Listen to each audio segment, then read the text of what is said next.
Lyra stood at the edge of the dusty village square, her eyes tracing the horizon where the twin suns began to sink behind jagged cliffs. The wind carried the scent of metal and sand, the ever-present reminder that life on Varela 9 was harsh and unforgiving. People here survived through hard work, luck, and the favor of those who controlled the small wealth the planet offered. Lyra's family was one of the poorer ones, yet her parents had always dreamed of climbing the social ladder no matter the cost. For most of her 16 years, Lyra had learned that she was seen less for who she was and more for what she could, or could not, produce. Her parents had whispered their disappointment in her inability to conceive. She had overheard their conversations at night, muffled by the walls of her small room. They spoke of trades, of profit, of selling her to some wealthy alien trader who could pay handsomely for a wife. Lyra had always imagined her life differently. She dreamed of exploring the stars, of seeing planets untouched by human hands, of learning new languages and customs. Yet those dreams felt fragile, like glass in her grasp, because the world she lived in valued her for the wrong reasons. The morning she was to be offered to a trader, Lyra's mother, Sarah, and father, Torin, were unusually quiet. They spoke in hushed tones, occasionally glancing at her with a mix of expectation and unease. "Lyra," her mother said finally, her voice tight with nervousness. "Tonight, you leave. The trader arrives at dusk. This is for our family's future." Lyra clenched her fists. "You mean it's for your future?" she said softly. "Not mine." Her father said nothing. He simply looked away, his jaw tight. The truth was written. In his eyes, Lyra was just another commodity, another step in their desperate climb toward wealth. Lyra walked to the small mirror in their home. Her reflection stared back at her, brown eyes that burned with quiet defiance, hair the color of dark honey, and skin kissed by the harsh suns of her planet. She touched her face and whispered to herself, "I am not just what they say I am. I am more." Even as she prepared to leave, a part of her hoped that something or someone would intervene. Somewhere far beyond the cliffs and the desert, a life waited that was hers to claim. She did not know it yet, but destiny had noticed. Her too. As the suns dipped lower, a sleek ship descended slowly from the skies, its metallic surface catching the last rays of light. Villagers gathered, their voices a mix of awe and fear. Lyra's heart beat faster. This was not the trader her parents had mentioned. The ship was larger, more advanced, almost impossibly so. Its design was elegant, far beyond anything her world could produce. From the ship emerged figures clad in shimmering uniforms, their movements precise and deliberate. They were taller than humans, with eyes that glowed faintly in the twilight. Their presence demanded respect, not through threats, but through the sheer power they radiated. One of the figures stepped forward. His presence alone made the villagers fall silent. He moved with authority but not cruelty. His hair was silvered, his face noble, and his eyes, sharp, intelligent, and strangely kind, locked onto Lyra. "You," he said, his voice carrying over the crowd.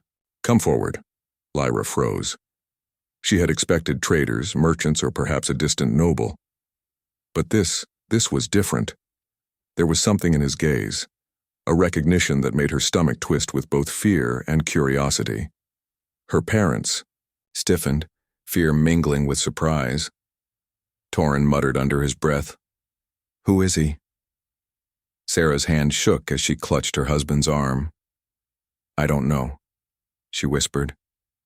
"But he's not like anyone I've seen." Lyra took a deep breath and stepped forward. She felt the eyes of the villagers on her, some with pity, some with envy, but all with awe.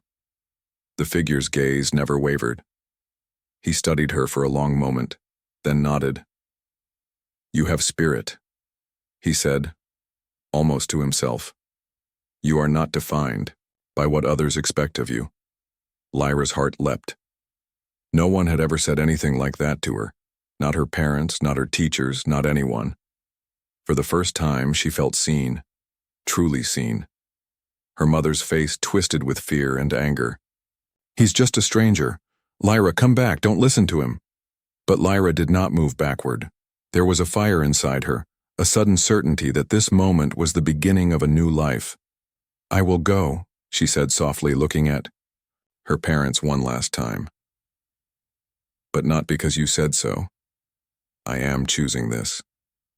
The figure's lips curved into a small smile. "Good. That is what I hoped you would say." He gestured toward the ship. Lyra stepped aboard, leaving behind the village, her parents' disappointment and the life she had never wanted.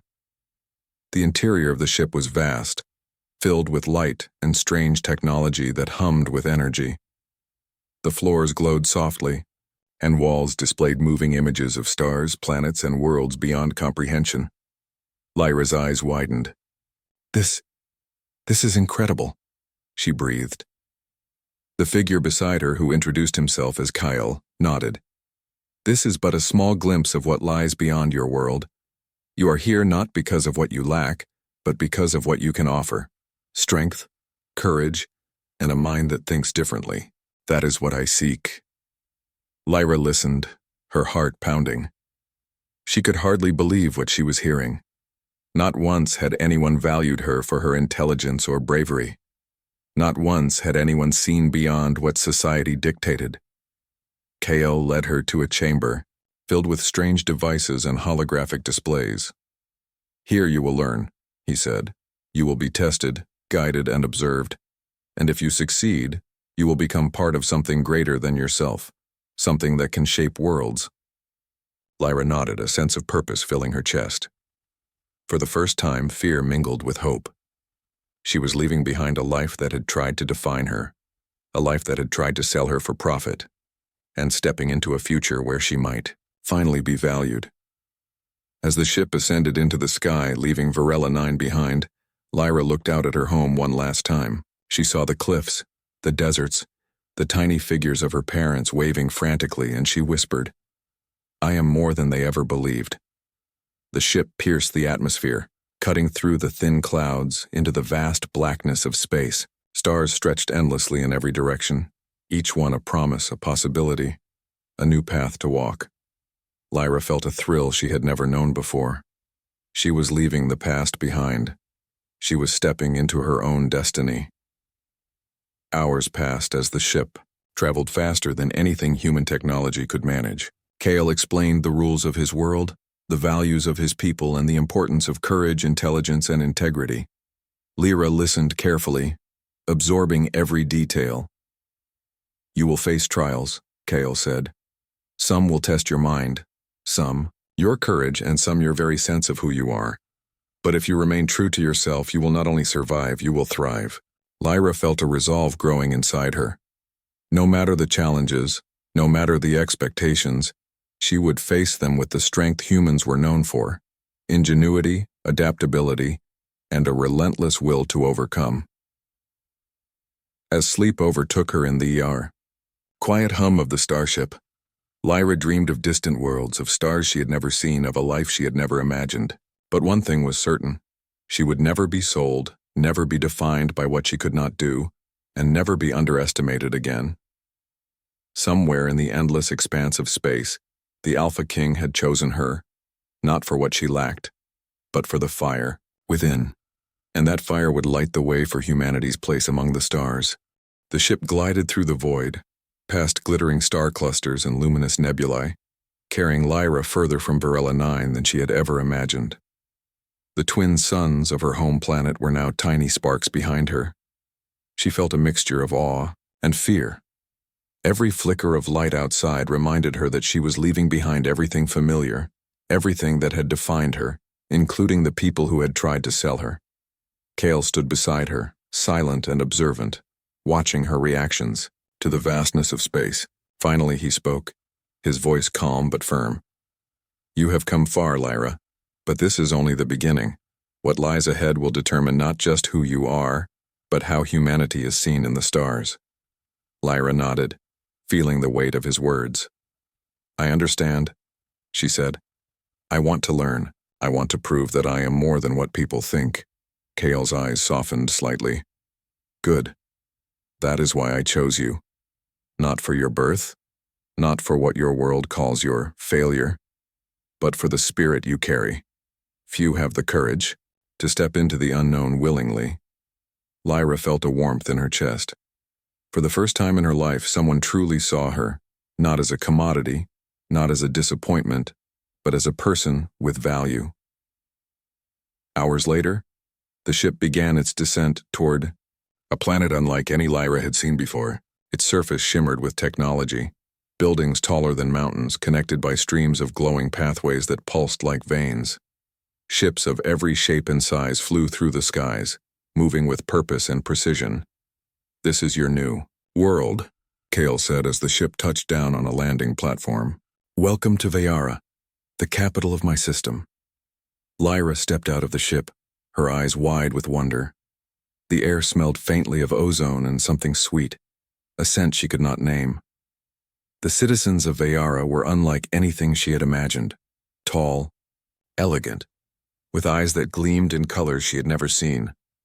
They moved with grace and purpose, and yet there was an energy in the city that spoke of constant change and ambition. Kale led her through the streets, and Lyra noticed the subtle glances of the Veyarans. Some stared with curiosity, others with respect, and a few with what she suspected was envy. Her presence here, a human from a small backward planet, was unusual. Many had assumed Kale would choose someone from his own people or a human of wealth and status. That she had been selected over countless others caused whispers to follow them wherever they went. Finally, they arrived at a massive palace that seemed to float above the city. Its walls shimmered with light, and enormous gates opened before them as if the structure itself recognized Kale and Lyra. The interior was breathtaking. Vast halls filled with strange symbols, glowing orbs hovering in the air, and floors that reflected the light like liquid mirrors. You will live here during your training and your evaluation, Kale explained. The court will observe you, and you will learn their ways. Your goal is not just to survive, but to thrive, to show them that humanity has value beyond what they assume. Lyra swallowed hard. I will do my best. Kale's expression was unreadable. Good, but remember, Lyra, the court is not a friendly place. Many will test you, some out of curiosity, some out of jealousy, and some out of fear. Do not let them define you. As they walked, a group of humans and Veyarans entered the hall. Some were noble advisors, others military leaders, and a few were scholars. All eyes turned toward Lyra. Whispers rippled through the room, and Lyra felt the weight of their scrutiny.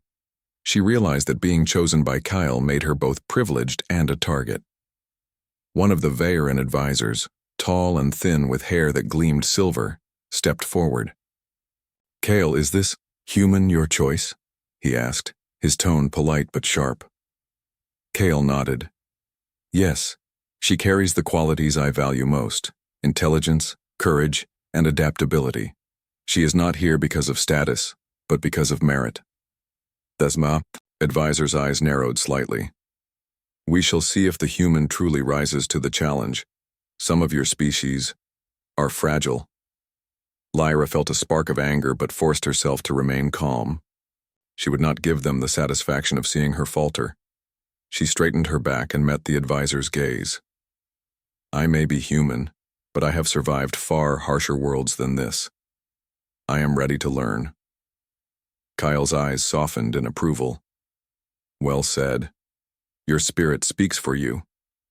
Over the next few days, Lyra was introduced to the routines of the court. She learned about Veyaran culture, their laws, their social hierarchy, and their technology. Every task was a test, some of skill, others of intelligence or diplomacy. Her first challenge came during a council session where Kale's advisors debated the allocation of resources to colonies on distant planets. Lyra was expected to observe and take notes. But when a heated argument erupted over a delicate trade dispute, she saw an opportunity. Drawing on her experiences from Varela 9, she suggested a compromise using a strategy humans often employed, combining limited resources efficiently to satisfy both parties. The room went silent, Then murmurs spread. The advisors whispered among themselves, impressed by the simplicity and effectiveness of her solution. Kale watched her quietly, a hint of pride in his eyes. "Well done, Lyra," he said after the meeting. "You have already shown that thinking differently can bring value." However, not all were pleased. Some members of the court saw her presence as a threat. A young noble, Varen, who had expected to be Kale's consort, glared at her. "A human? Really? This is absurd," he muttered under his breath, though she overheard. Lyra ignored him, but she could feel the tension in the air. She realized that winning the favor of the court would be far more difficult than she had imagined. Survival alone was not enough. She needed to earn respect, and that required patience, courage, and ingenuity. One evening, Kyle took her to a balcony overlooking the city. The stars stretched endlessly above, and the lights of Veyara sparkled below. "Lyra," he said, his tone serious, "there is more at stake here than your own future. Many forces, political, military, and social, are watching. Some may want to see you fail. Others may want to use you for their own gain. You must learn to navigate this world carefully." Lyra listened, absorbing every word. "I understand," she said. "I will not let fear control me. I will do what I must to prove that humans can matter here." Kyle nodded. "Good.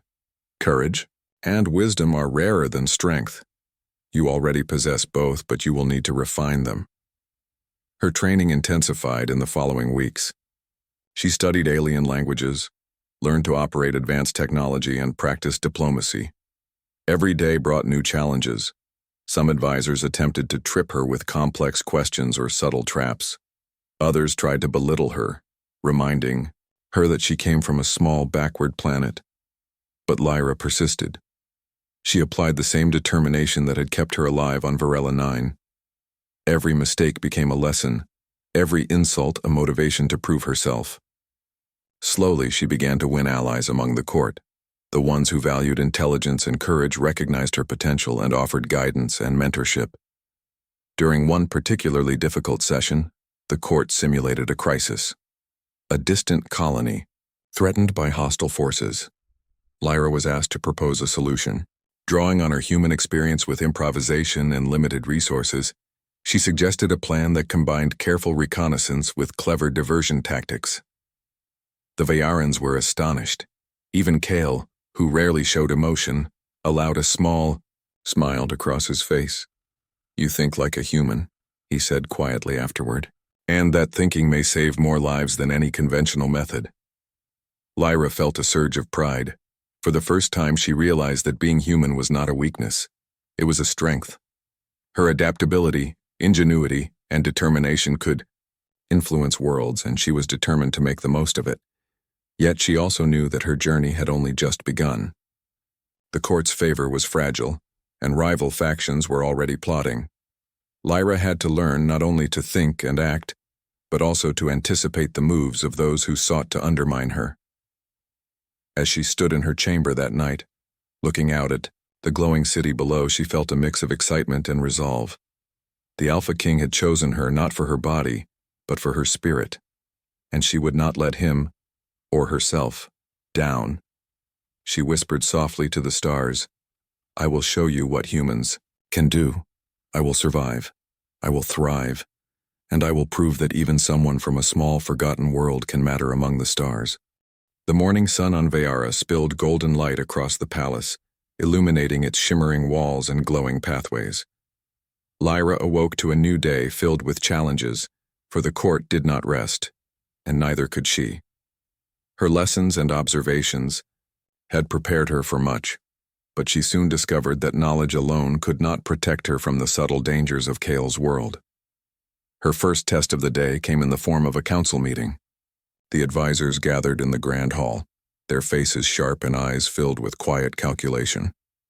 Each of them had their own agenda, and Lyra could feel their thoughts brushing against hers like invisible threads, probing, testing, weighing. Her Kale entered last, his presence commanding immediate silence.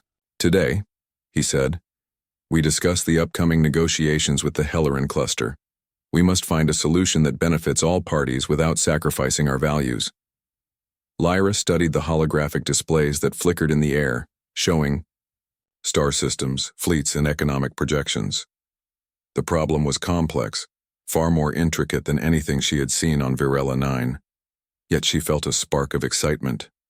Humans thrived on puzzles and challenges, and this was no exception. The council began to argue. Some advisors suggested aggressive action, while others favored diplomacy. Voices rose and fell like crashing waves, and Lyra realized she needed to speak, or remain invisible and risk being dismissed. She took a deep breath. "Excuse me," she said, her voice clear. "May I propose an alternative?" The hall went silent. A few eyes turned toward her with surprise, others with skepticism. Kale's gaze, calm and observant, held hers. She continued. "Instead of choosing either extreme, we could use a combination of strategy and negotiation. Send an envoy to begin dialogue while preparing defenses that are subtle but effective. This way we maintain peace without appearing weak or unprepared." Murmurs rippled through the hall. Some advisors frowned, uncomfortable with the simplicity of a human's suggestion, while others nodded, recognizing the logic. Kale inclined his head slightly. "Interesting," he said. "Explain further." Lyra outlined her plan, drawing on her human experience with resource management and improvisation. She emphasized adaptability, speed, and intelligence rather than sheer force. By the time she finished, even the skeptical advisors could not deny the elegance of her solution. The session ended with Kale acknowledging her contribution publicly. Lyra's insight demonstrates that even those from distant small worlds can offer valuable perspectives. Her thinking is not limited by convention. Though she received praise, Lyra knew the court's approval was fickle. Some whispers behind her back carried doubt and envy. One advisor, Varen, continued to glare, muttering that humans were weak and untrustworthy. Lyra refused to respond, understanding that confrontation would only feed their schemes. Instead, she focused on learning and observing. Later that day, Kale summoned her to the training chambers. Unlike combat training on Virella 9, these chambers were filled with holographic simulations, complex devices, and tests of mental agility. Lyra was to undergo exercises designed to challenge her judgment, adaptability, and emotional intelligence. "Your next trial," Kale said, "is not about physical strength. It is about perception and strategy. You must navigate a scenario where no choice is clearly right, and every option carries risk. Success depends on judgment, not power." Lyra nodded. She stepped into the simulation and was immediately immersed in a holographic world. An alien colony was under threat from a hostile faction. Supplies were limited, and she had a small team of advisors and defenders at her disposal. Every decision she made affected the outcome, and the simulation responded instantly, adjusting to her choices. Hours passed as she weighed options, tested strategies, and adapted to unforeseen events. She experienced setbacks. Her initial plans failed multiple times, but she learned from each failure. By the end, she had devised a solution that saved the colony with minimal losses. The holographic instructors analyzed her performance and gave feedback. Efficient, innovative, human. Kale observed silently from the side, his expression unreadable. When the simulation ended, he finally spoke. "You have done well. Not only did you adapt, but you anticipated consequences. Few in my court could match your performance." Lyra felt a surge of pride, but also knew the challenges were only growing. The court would not allow her to succeed without scrutiny. Over the next several days, rival factions in the palace grew restless. Some advisors openly challenged her proposals in meetings, questioning her motives and knowledge. Others attempted subtle sabotage, misleading her with incomplete data or presenting situations in ways designed to make her appear incompetent. Lyra learned quickly to rely on observation and intuition. She noticed patterns in behavior, recognized hidden intentions, and began to predict moves before they were made. Her human experiences, living in a harsh, unpredictable world, gave her an advantage the Veyarans did not expect. One evening, Kyle brought her to the palace gardens, a place of calm amidst the political storm.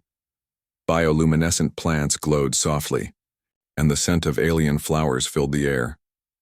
"You are growing stronger," he said. "But you must understand, strength here is not only about skill or intelligence. It is about trust, perception, and the ability to inspire loyalty." Lyra nodded. "I understand. I must earn respect, not demand it." Kyle smiled faintly. "Good.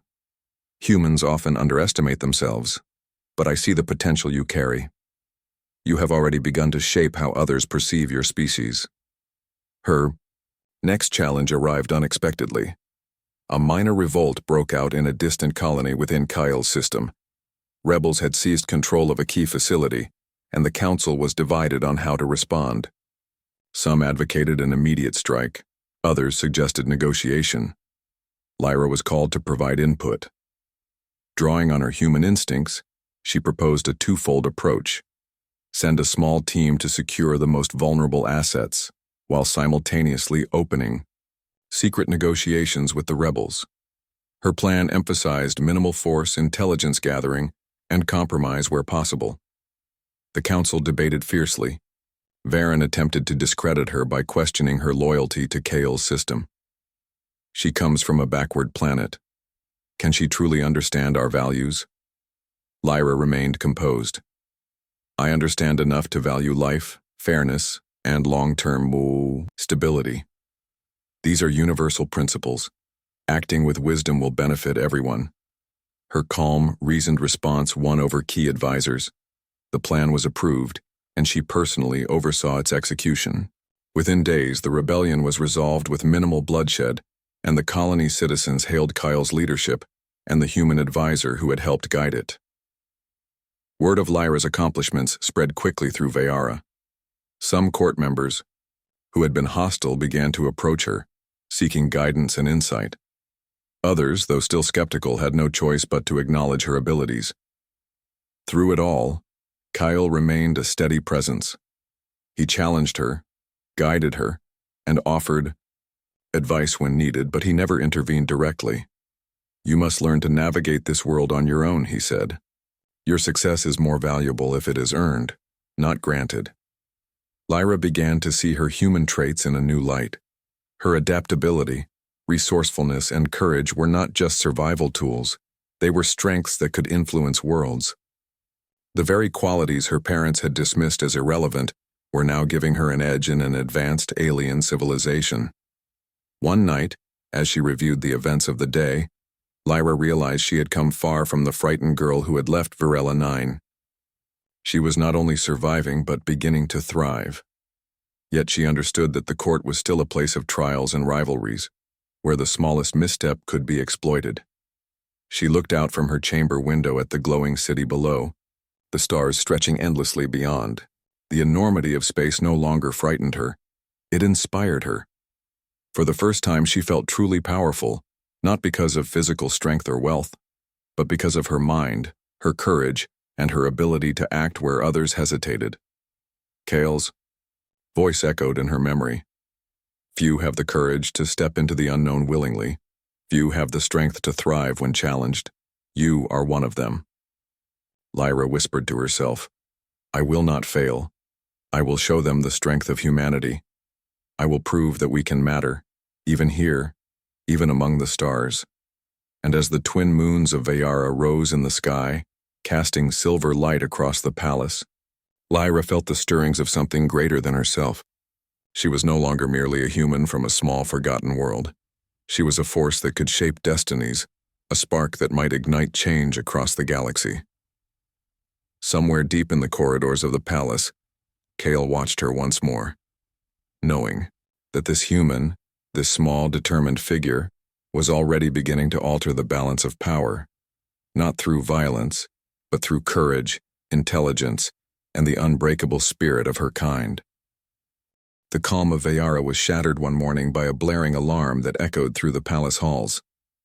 Lyra woke to the sound, her heart pounding.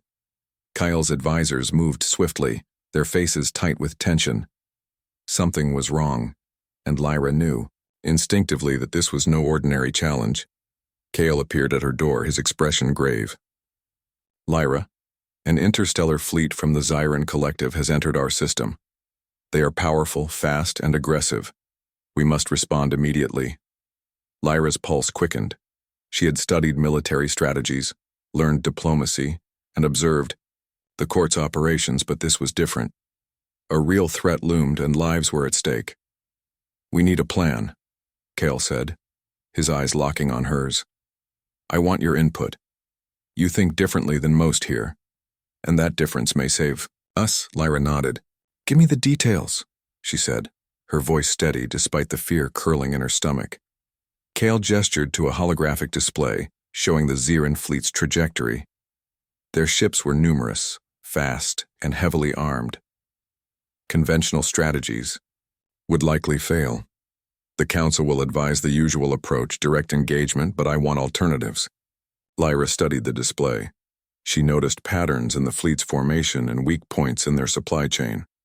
She realized that the Zyrans valued brute force and intimidation, often ignoring subtle signals and unconventional tactics. A plan formed in her mind. We can use deception, she said.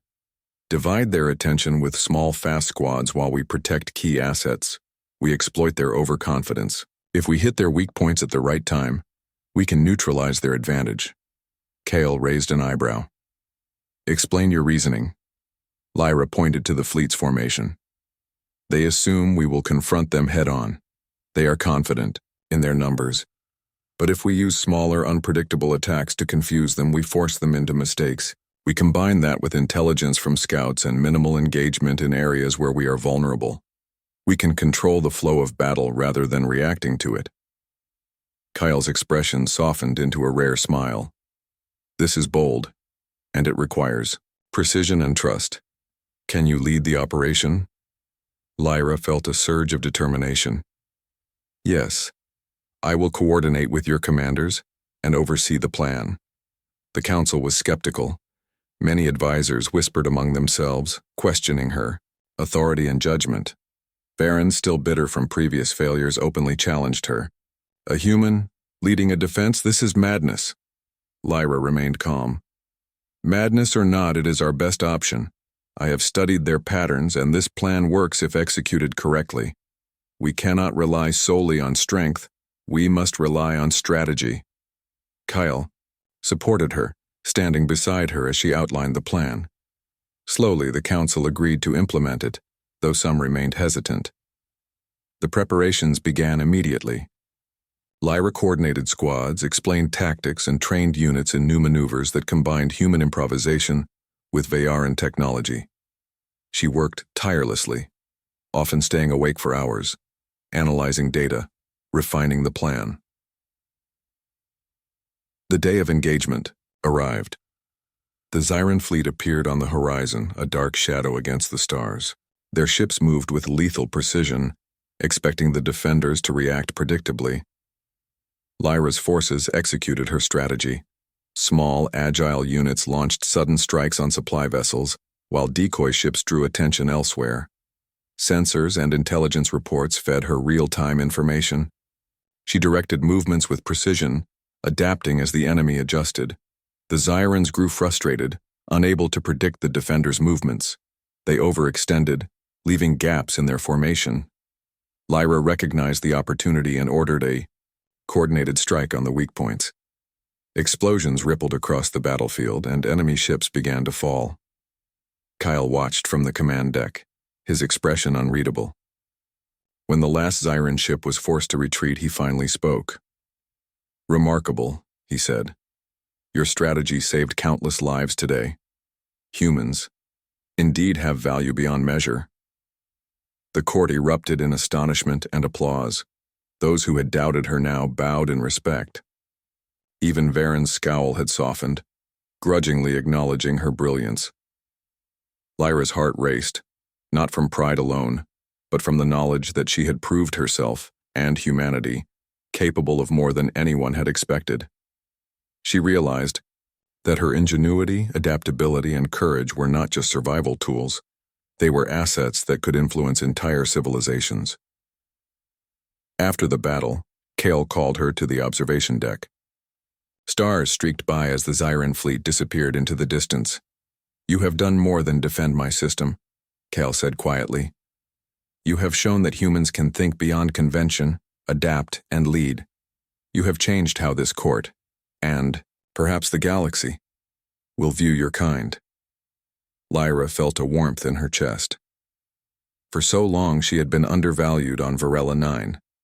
Now her skills and spirit had saved lives and won respect. She finally understood the power of human ingenuity.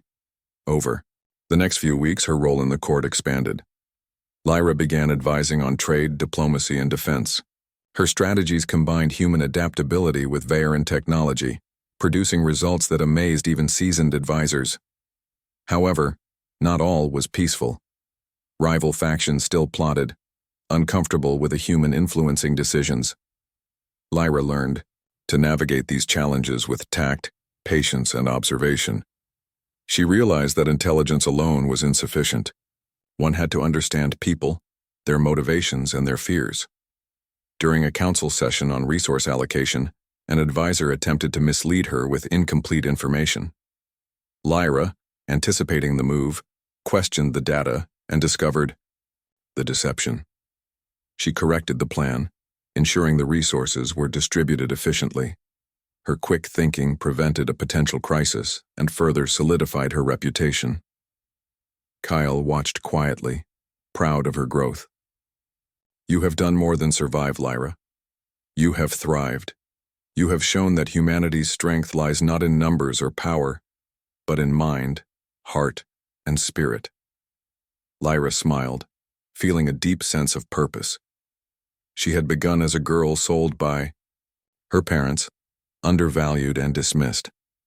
Now she stood among stars and leaders, proving her worth, not because of birth, but because of courage, intelligence, and the refusal to give up. The final test of her human ingenuity came when the Zyrans returned, this time in smaller, stealthy units attempting sabotage rather than open attack. Lyra anticipated their strategy and designed countermeasures, using deception, speed, and clever tactics. The enemy was caught off guard, unable to infiltrate key facilities, and forced to retreat once more. The court erupted in celebration. Lyra had not only defended the system but had demonstrated that humans could be decisive leaders in times of crisis. Her presence had shifted perceptions, proving that even a single human could impact interstellar events. Kale stood beside her during the ceremony honoring her achievements. "Lyra," he said, his voice calm but filled with admiration, "you have shown the galaxy that humans can matter. You have proven that courage, ingenuity, and resilience are universal strengths. You are no longer merely a consort. You are an advisor, a leader, and a symbol of hope for your kind." Lyra felt tears well in her eyes. She thought of Varela 9, her parents, and the girl who had once felt powerless. That girl had survived hardship and ridicule. Now, she was shaping the destiny of worlds. "Thank you, Kale," she said softly, "for seeing me for who I am and for giving me the chance to show humanity's worth." Kale placed a hand on her shoulder. "You earned it, Lyra. Every choice, every action, every thought brought you here. Remember this. Your value has never been determined by others. It comes from within. And your people will never be underestimated again." As the twin moons of Vayara rose in the sky, casting silver light across the palace, Lyra felt a sense of calm triumph. She had faced threats that could have destroyed entire colonies and emerged victorious, not through brute force but through human ingenuity and courage. For the first time, she truly understood her place, not just among Vayarans or the stars, but in the story of humanity itself. She was no longer a girl defined by what she lacked. She was a human who had proven that even the smallest, most underestimated among them could change the course of history. The palace of Vayara glimmered in the light of dawn, its towers casting long shadows over the city below. Lyra stood at the balcony, gazing at the expanse of stars above. Her journey from Varela 9 from a girl undervalued and sold for her infertility, had brought her here, among rulers, advisors, and beings of immense power. Yet the victories of the past weeks had not diminished the responsibilities she now carried. Kyle approached quietly, his presence calm and steady. "Lyra," he said, "today the Council convenes to discuss the integration of your strategies into the governance of our colonies. Your work has saved countless lives, and your ideas will now shape policy across our system." Lyra turned, meeting his gaze. "I never imagined this would happen," she admitted. "I only wanted to prove myself, and maybe make a difference." Kyle's lips curved into a faint smile. "And you have done both. You have shown that humans are not to be underestimated. Your courage, intelligence, and integrity have reshaped our understanding of your people. Now the galaxy will see what humanity is truly capable of." Inside the council chamber, Lyra found herself surrounded by leaders from multiple systems, each representing a world with its own customs, ambitions, and agendas.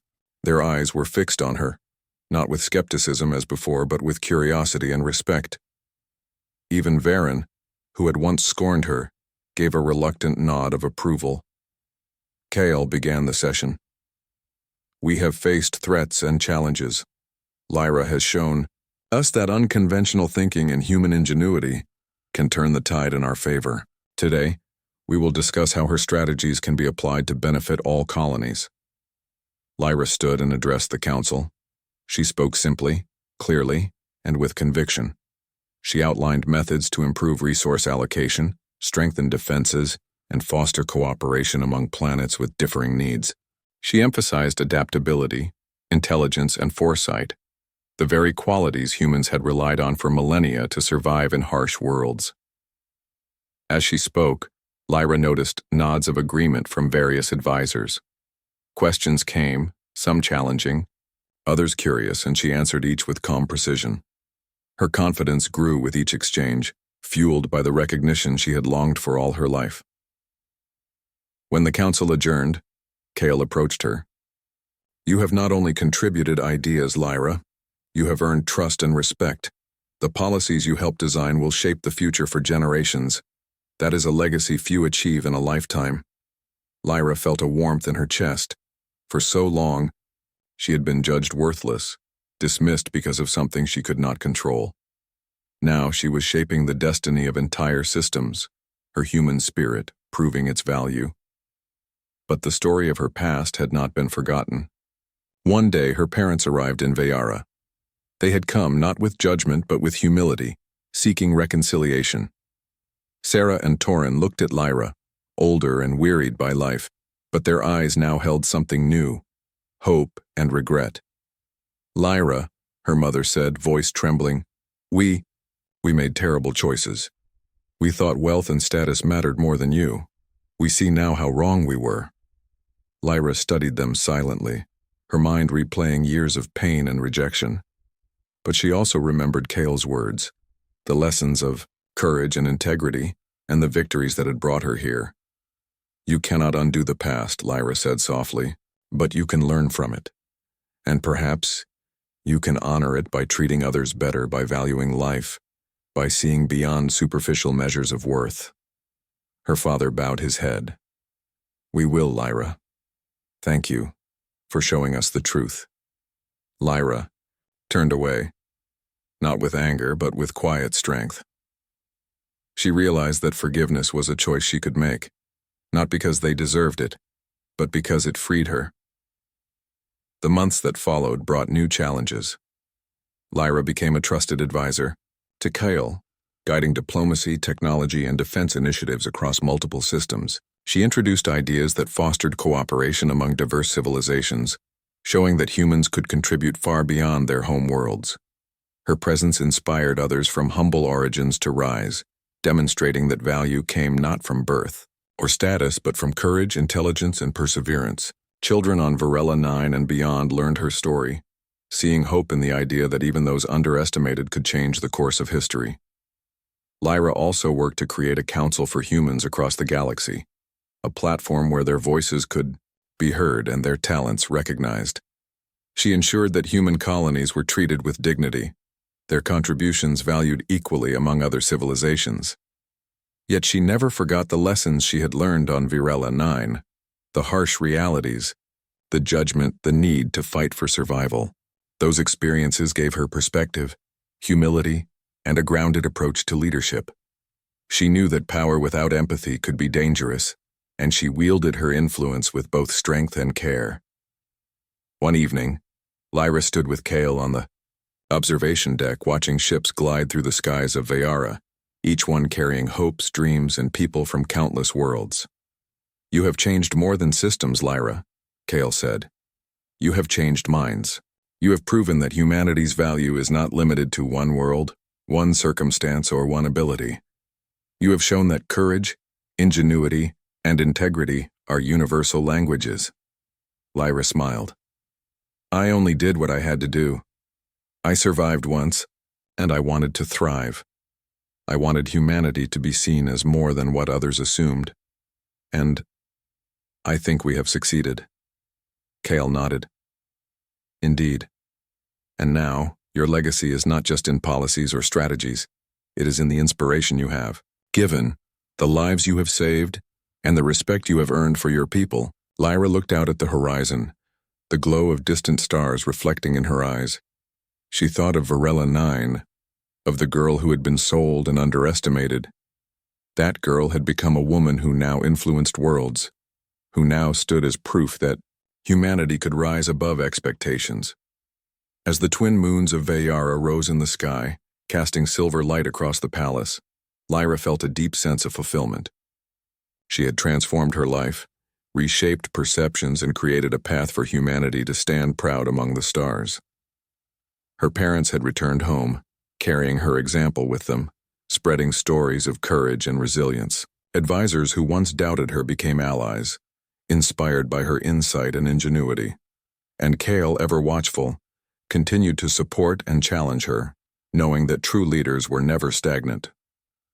Lyra's journey had begun with rejection, with undervaluation, and with the pain of being sold because of something beyond her control. Yet it ended with triumph, respect, and a legacy that would echo across galaxies. She had proven that being human was not a weakness, it was a strength. In the quiet of the observation deck, Lyra whispered to the stars, "We are capable, we are resilient, and we are worthy." Somewhere in the vastness of space, among countless civilizations, her words became reality. Humanity was no longer underestimated. It was respected. It was valued. And it had a champion in Lyra, a woman who had turned adversity into opportunity, who had shown that even those once dismissed could shine among the stars. The future stretched before her, endless and bright, and Lyra knew that whatever came next, humanity would face it with courage, ingenuity, and heart. She had claimed her place, and in doing so, she had claimed humanity's place among the stars.